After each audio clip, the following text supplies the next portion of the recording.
38 साल के अनिल का दिल अपने कमरे में जाते समय 25 साल के युवा सा धड़क रहा था। आने वाले लम्हों की कल्पना ही उसकी सांसों को बेकाबू किए दे रही थी, शरीर में झुरझुरी सी पैदा कर रही थी। आज उसकी सुहाग रात है। इस रात को उसने सपनों में कितनी बार जिया है कि इसकी हकीकत में बदलने को लेकर उसे विश्वास ही नहीं हो रहा। बेशक वह मंजू को पैसे देकर ब्याह कर लाया है तो क्या हुआ, है तो उसकी पत्नी ही। और फिर दुनिया में ऐसी कौन सी शादी होती होगी जिसमें पैसे नहीं लगते, किसी में कम तो किसी में थोड़े ज़्यादा। 10 साल पहले जब छोटी बहन वंदना की शादी हुई थी तब पिताजी ने उसकी ससुराल वालों को दहेज में क्या कुछ नहीं दिया था। नकदी, गहने, गाड़ी सभी कुछ तो था। तो क्या इसे किसी ने वंदना के लिए दूल्हा खरीदना कहा था? नहीं ना। फिर वह क्यों मंजू को लेकर इतना सोच रहा था? कहने दो जिसे जो कहना था। मुझे तो आज रात सिर्फ अपने सपनों को हकीकत में बदलते देखना है। दुनिया का वह वर्जित फल चखना है जिसे खाकर इंसान बौरा जाता है। मन में फूटते लड्डुओं का स्वाद लेते हुए अनिल ने सुहागरात के लिए सजाए हुए अपने कमरे में प्रवेश किया।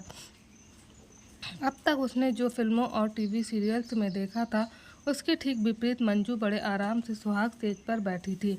उसके शरीर पर शादी के जोड़े की जगह पारदर्शी नाइटी देखकर अनिल को अटपटा सा लगा, क्योंकि उसका तो ये सोच सोच कर ही गला सूखे जा रहा था कि वह घूंघट उठाकर मंजू से बातों की शुरुआत कैसे करेगा। मगर यहाँ का माहौल देखकर तो लग रहा है जैसे कि मंजू तो उससे भी ज़्यादा उतावली हो रही है। अनिल सकुचाया सा बैठ के एक कोने में बैठ गया। मंजू थोड़ी देर तो अनिल की पहल का इंतज़ार करती रही, फिर उसे झिझकते देखकर खुद ही उसके पास खिसक आई और उसके कंधे पर अपना सिर टिका दिया। यंत्रवत से अनिल के हाथ मंजू के इर्द गिर्द लिपट गए। मंजू ने अपने आप को हल्का सा धक्का दिया और वह दोनों ही बेड पर लुढ़क गए। मंजू ने अनिल के ऊपर झुकते हुए उसके ओठ चूमने शुरू कर दिए तो अनिल बावला सा हो उठा। उसके बाद तो अनिल को कुछ भी होश नहीं रहा। प्रकृति ने जैसे उसे सब कुछ एक ही लम्हे में सिखा दिया। मंजू ने उसे चरम तक पहुंचाने में पूरा सहयोग दिया था। अनिल का ये पहला अनुभव ऐसा था जैसे गूंगे को गुड़ का स्वाद, जिसके स्वाद को सिर्फ महसूस किया जा सकता है, बयान नहीं। एक ही रात में अनिल तो जैसे जोरू का गुलाम ही हो गया था। आज मंजू ने उसे वह तोहफा दिया था जिसके सामने सारी बादशाहत फीकी थी। सुबह अनिल ने बेफिक्री से सोती हुई मंजू को नज़र भरकर देखा। सब कुछ सामान ही था उसमें, कद काठी, रंग रूप और चेहरा मोहरा सभी कुछ। मगर फिर भी रात जो खास बात हुई थी उसे याद करके अनिल मन ही मन मुस्कुरा दिया और सोती हुई पत्नी को प्यार से चूमता हुआ कमरे से बाहर निकल गया। मंजू जैसी भी थी अनिल से तो 21 ही थी। अनिल का गहरा सांवला रंग, मोटाया हुआ सा शरीर, कम पढ़ाई लिखाई सभी कुछ उसकी शादी में रोड़ा बने हुए थे। अब तो सिर के बाल भी सफ़ेद होने लगे थे। बहुत कोशिशों के बाद भी जब जान पहचान और अपनी बिरादरी में अनिल के रिश्ते की बात नहीं जमी तो उसकी बढ़ती हुई उम्र को देखते हुए उसकी बुआ ने उसकी माँ को सलाह दी कि अगर अपने समाज में बात नहीं बन रही है तो किसी गरीब घर की गैर बिरादरी की लड़की के बारे में सोचने में कोई बुराई नहीं है।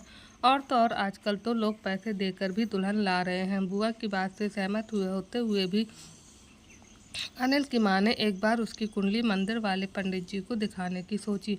पंडित जी ने कुंडली देखकर मुस्कुराते हुए कहा, बहन जी, शादी का योग तो हर किसी की कुंडली में होता ही है। किसी किसी की शादी जल्दी तो किसी की थोड़ी देर से, मगर समझदार लोग आजकल कुंडली के फेर में नहीं पड़ते। आप तो कोई ठीक ठाक सी लड़की देखकर बच्चे का घर बसा दीजिए, चाहे कुंडली मिले या न मिले, बस लड़की मिल जाए और शादी के बाद दोनों के दिल। अनिल की माँ को बात समझ में आ गई और उन्होंने अपने मिलने वालों व रिश्तेदारों के बीच में ये बात फैला दी कि उन्हें अनिल के लिए किसी भी जात बिरादरी की लड़की चलेगी, बस लड़की संस्कारी और दिखने में थोड़ी ठीक ठाक हो। बात निकली है तो दूर तलक जाएगी। एक दिन अनिल की माँ से मिलने एक व्यक्ति आया जो शादियाँ करवाने का काम करता था। उसी ने उन्हें मंजू के बारे में बताया और अनिल से उसकी शादी करवाने के एवज में 20,000 रुपये की मांग की। अनिल अपनी माँ और बुआ के साथ मंजू से मिलने उसके घर गया। बेहद गरीब घर की लड़की मंजू अपने 5 भाई बहनों में तीसरे नंबर पर थी। उससे छोटा एक भाई और भाई से छोटी एक बहन रीना। मंजू की 2 बड़ी बहनें भी उसकी ही तरह खरीदी गई थीं। 25 साल की युवा मंजू उम्र में अनिल से लगभग 12-13 साल छोटी थी। एक कमरे के छोटे से घर में इतने प्राणी कैसे रहते होंगे, ये सोचकर ही अनिल हैरान हो रहा था। उसे तो ये सोचकर हंसी आ रही थी कि कैसी परिस्थितियों में ये बच्चे पैदा हुए होंगे। खैर, मंजू को देखने के बाद अनिल ने शादी के लिए हाँ कर दी। अब ये तय हुआ कि शादी का सारा खर्चा अनिल का परिवार ही उठाएगा और साथ ही मंजू के परिवार को 2 लाख रुपए भी दिए जाएंगे ताकि उनका जीवन स्तर कुछ सुधर सके। 50,000 रुपये एडवांस देकर अनिल और मंजू की शादी का सौदा तय हुआ और जल्द ही घर के चार जने जाकर मंजू को ब्याह लाए। बिना किसी बारात और शोर शराबे के मंजू उसकी पत्नी बन गई। मंजू निम्न वर्गीय घर से आई थी, इसलिए अनिल के घर के ठाट बाट देखकर वह भौचक्की सी रह गई। बेशक उसका स्वागत किसी नववधू सा नहीं हुआ था, मगर मंजू को इसका ना तो कोई अफसोस था और ना ही उसने कभी इस तरह का कोई सपना देखा था। बल्कि वह तो इस घर में आकर फूली नहीं समा रही थी। जितना खाना उसके मायके में दोनों वक्त बनता था, उतना तो यहाँ एक वक्त के खाने में बच जाता है और कुत्तों को खिलाया जाता है। ऐसे ऐसे फल और मिठाइयाँ उसे यहाँ देखने और खाने को मिल रहे थे जिनके उसने सिर्फ नाम ही सुने थे, देखे और चखे कभी नहीं। अगर मैं अनिल के दिल की रानी बन गई तो फिर घर की मालकिन बनने से मुझे कोई नहीं रोक सकता। मंजू ने मन ही मन सोच लिया कि आखिरकार उसे घर की सत्ता पर कब्जा करना ही है। सुना था कि पुरुष के दिल का रास्ता उसके पेट से होकर जाता है। नहीं, पेट से होकर नहीं, बल्कि उसकी भूख की आनंददायी संतुष्टि से होकर जाता है। फिर भूख चाहे पेट की हो, धन की हो या फिर शरीर की हो। यदि मैं अनिल की भूख को संतुष्ट रखूंगी तो वह निश्चित ही मेरे आगे पीछे घूमेगा और फिर तू मेरा राजा, मैं तेरी रानी, घर की महारानी। ये सोच सोचकर मंजू खुद ही अपने दिमाग की दाद देने लगी। बनो दिल की रानी। अपने इस प्लान के मुताबिक मंजू रोज 2 दिन में 2 बार अनिल को I love you sweet you का मैसेज भेजने लगी। लंच टाइम में उसे फ़ोन करके याद दिलाती कि खाना टाइम पर खा लेना। वह शाम को सज धज कर अनिल को उसके इंतज़ार में खड़ी मिलती। रात के खाने में भी वह अनिल को गर्मा गर्म फुलके अपने हाथ से बनाकर ही खिलाती थी, चाहे उसे घर आने में कितनी भी देर क्यों ना हो जाए, और खुद भी उसके साथ ही खाती थी। यानी हर तरह से अनिल को यह महसूस करवाती थी कि वह उसकी ज़िंदगी में सबसे विशेष व्यक्ति है और हर रात वह अनिल को अपने क्रियाकलापों से खुश करने की पूरी कोशिश करती थी। उसने कभी अनिल को मना नहीं किया, बल्कि वह तो उसे प्यार करने को प्रोत्साहित करती थी। उम्र में छोटी होने के कारण अनिल उसे बच्ची ही समझता था और उसकी हर नादानी को नज़रअंदाज कर देता था। कहने को तो अनिल अपने माँ बाप का एक लौता बेटा था, मगर कम पढ़े लिखे होने और अति साधारण शक्ल सूरत के कारण अक्सर लोग उसे कोई खास तवज्जो नहीं दिया करते थे। वहीं उसकी शादी भी नहीं हो रही थी, सो अनिल हीन भावना का शिकार होने लगा था। मगर मंजू ने उसे ये एहसास दिलाने में कोई कसर नहीं छोड़ी कि वह कितना काबिल और ख़ास इंसान है, बल्कि वह तो कहती थी कि अनिल ही उसकी सारी दुनिया है। मंजू के साथ और प्यार से अनिल का आत्मविश्वास भी बढ़ने लगा। मंजू को पाकर अनिल ऐसे खुश था जैसे किसी भूखे व्यक्ति को हर रोज़ भर पेट स्वादिष्ट भोजन मिलने लगा हो। एक दिन मंजू की माँ का फ़ोन आया, वह उससे मिलना चाह रही थी। रात में मंजू ने अनिल की शर्ट के बटन खोलते हुए अदा से कहा, मुझे कुछ रुपए चाहिए, माँ ने मिलने के लिए बुलाया है। पहली बार जा रही हूँ, अब इतने बड़े बिजनेसमैन की पत्नी हूँ, खाली हाथ तो नहीं जा सकती ना, तो माँ से ले लो ना, अनिल ने उसे पास खींचते हुए कहा। माँ से क्यों, मैं तो अपने हीरो से ही लूँगी, वह भी हक से, कहते हुए मंजू ने अनिल के सीने पर अपना सिर टिका दिया। कितने चाहिए, अभी ये रखो, और चाहिए तो कल दे दूँगा। अनिल ने निहाल होते हुए उसे 20,000 रुपये थमा दिए और फिर मंजू को बाहों में कसते हुए लाइट बंद कर दी। मंजू 15 दिनों के लिए मायके गई थी, मगर 5 दिनों बाद ही अनिल को उसकी याद सताने लगी। मंजू की शहद भरी बातें और मस्ती भरी शरारतें उसे रात भर सोने नहीं देती। उसने अगले ही दिन मंजू का तत्काल का टिकट बनवाकर आने के लिए कह दिया। मंजू भी जैसे आने के लिए तैयार ही बैठी थी। उसके वापस आने के बाद अनिल की दीवानगी उसके लिए और भी बढ़ गई। अब मंजू हर महीने अनिल से 10-15 हज़ार रुपये लेकर अपने मायके भेजने लगी।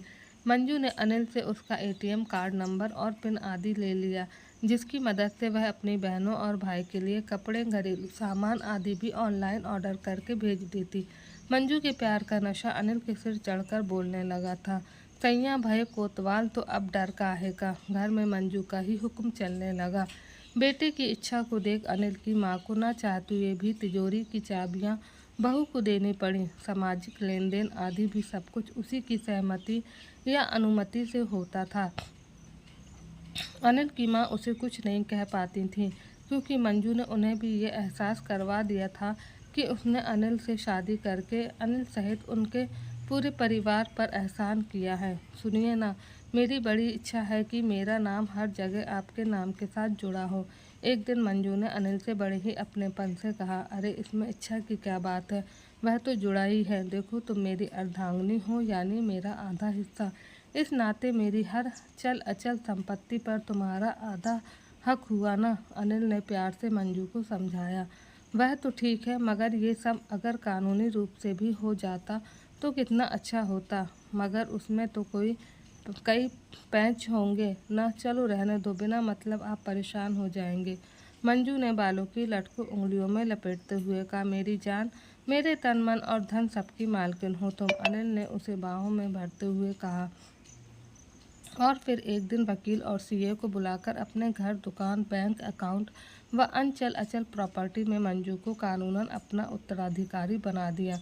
इधर एक बच्चे की मां बनकर जहां मंजू ने अनिल के खानदान को वारिस देकर सदा के लिए उसे अपना कर्जदार बना लिया, वहीं मां बनने के बाद मंजू के रूप और यौवन में आए खान ने अनिल की रातों की नींद उड़ा दी। अनिल को अब अपनी ढलती उम्र का एहसास होने लगा था। वह ये महसूस करने लगा था कि बस अब उसमें पहले वाली ऊर्जा नहीं रही और वह मंजू की शारीरिक ज़रूरतें पहले की तरह पूरी नहीं कर पाता। अपनी इस गिल्ट को दूर करने के लिए वह मंजू की हर भौतिक ज़रूरत पूरी करने की कोशिश में लगा रहता। अनिल आंख बंद करके मंजू की हर बात मानने लगा था। मंजू बेशक अनिल की प्रॉपर्टी की मालकिन बन गई थी, मगर उसने भी अपने दिल का मालिक सिर्फ और सिर्फ अनिल को ही बनाया था। वह ये बात कभी नहीं भूल सकी थी कि जब उसके आस पड़ोस के लोग उसे खरीदी हुई दुल्हन कहकर हिकारत से देखते थे, तब यही अनिल कैसे उसकी ढाल बनकर सामने खड़ा हो जाता था और उसे दुनिया की चुभती हुई निगाहों से बचाकर अपने दिल में छिपा लेता था। उसकी सास ने उसे कभी अपने खानदान की बहू जैसा सम्मान नहीं दिया था, मगर फिर भी अपनी स्थिति से आज वह बहुत खुश थी। उसने बहुत ही योजनानुसार अपने परिवार को गरीबी के दलदल से बाहर निकाल लिया था। मंजू ने मोमबत्ती की तरह खुद को जलाकर अपने परिवार को रोशन कर दिया था। मंजू ने दुकान के काम में मदद करने के लिए अपने भाई को अपने पास बुला लिया। इसी बीच अनिल की माँ चल बसी तो अपने अकेलेपन को दूर करने के लिए मंजू ने अपने माँ पापा और छोटी बहन रीना को भी अपने पास ही बुला लिया। एक दिन वही दलाल अनिल के घर आया जिसने मंजू से उसकी शादी करवाई थी। रीना को देखते ही उसकी माँ से बोला, क्या कीमत लगाओगे लड़की की? किसी को ज़रूरत हो तो बताना पड़ेगा ना, मेरी बहन किसी की खरीदी हुई दुल्हन नहीं बनेगी। मंजू ने फुफकारते हुए कहा। खरीदी हुई दुल्हन बड़ी जल्दी पर निकल आए, अपनी शादी का किस्सा भूल गई क्या? दलाल ने मंजू पर ताना कसते हुए मुंह बनाया। मेरी बात और थी, मैं तो बिना सहारे की बेल थी जिसे किसी न किसी पेड़ से लिपटना ही था, मगर रीना के साथ ऐसा नहीं है। देर आए दुरुस्त आए। कुदरत ने उसे अनिल के रूप में सिर पर छत दे दी है और पाँवों के नीचे ज़मीन भी। अभी मैं जिंदा हूँ और अपनी बहन की शादी कैसे करनी है ये हम खुद तय कर लेंगे। आप जा सकते हैं, लेकिन हाँ, अनिल को मेरी ज़िंदगी में लाने के लिए मैं सदा आपकी कर्जदार रहूँगी। धन्यवाद। मंजू ने दलाल से हाथ जोड़ते हुए आभार जताया। वहीं पीछे खड़ा अनिल मुस्कुरा कर देख रहा था। आज उसके दिल में मंजू के लिए प्यार के साथ साथ इज्जत भी बढ़ गई थी। आई होप आज की जो वीडियो है वो आपको पसंद आई हो।